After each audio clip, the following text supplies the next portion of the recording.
So today we're going to do some tutoring using Socratic questioning. What are we working on today? So I'm working on some essay questions for my ethnic studies class. So the first one here is, define the biological perspective of race. Why does the social construct of race consider the biological perspective problematic? And what I put is, while it is true that we all have our own unique genetic makeup that determines how we look, there is no scientific evidence that supports any difference mentally or behaviorally in people of a certain race. Therefore, race is merely a social construction. Overwhelmingly, scientists agree that there is no biological truth to race outside of physical characteristics. That sounds really good. How do you feel about it?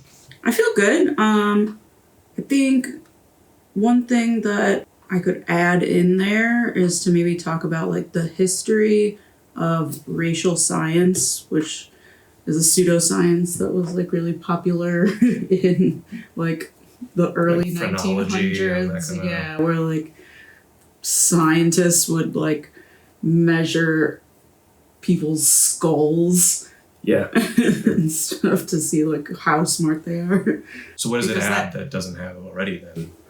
I'm not sure. I mean, I guess just like maybe a little insight into like history of the social construction of race.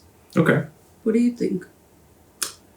I think it's pretty good. I think it already as a paragraph, you don't want to get too much longer. Mm-hmm. So if you're going to be adding another section to it, just vetting that section you're adding is useful and that, you know, you're not taking away something else, you know? Mm-hmm. So does the rest of your question then still answer that initial topic sentence?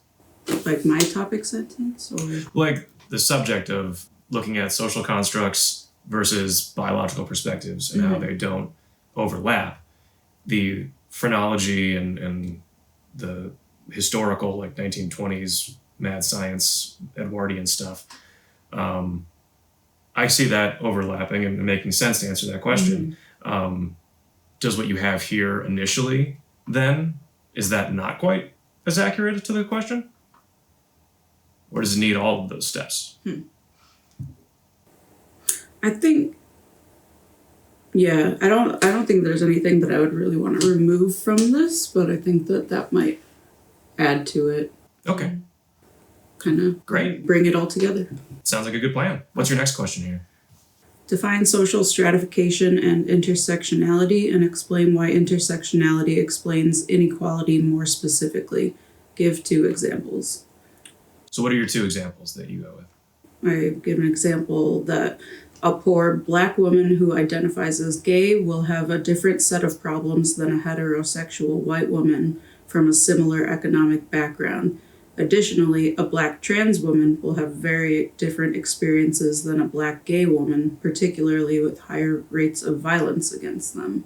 Okay, so in that example, which are the 2 strata that are intersecting? Race, gender, and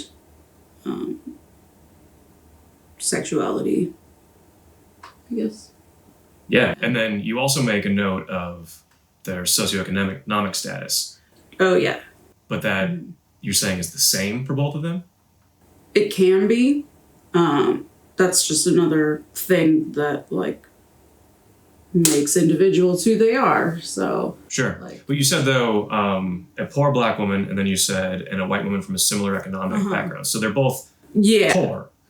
So it's like, for example, a white, poor woman might not say that she's privileged. Sure. Because she doesn't feel privileged because she is poor. However, like, it's overlooking the struggles of a poor Black woman. That makes a lot of sense. And how they're different. Would you add anything else then to that question? Or do you think it covers all maybe topics? I would kind of go back and elaborate on the like socioeconomic stuff. And what's the main reason you want to do that? Well, partly because you're asking me about it. Sure. And, it's not really something that I thought of before. Cool. And then after you make that change, how do you think the question will be as a whole? Is that one ready to move on? Are you happy with that? Yeah, I think so. Great. How do you think your teacher will like it? I hope they like it.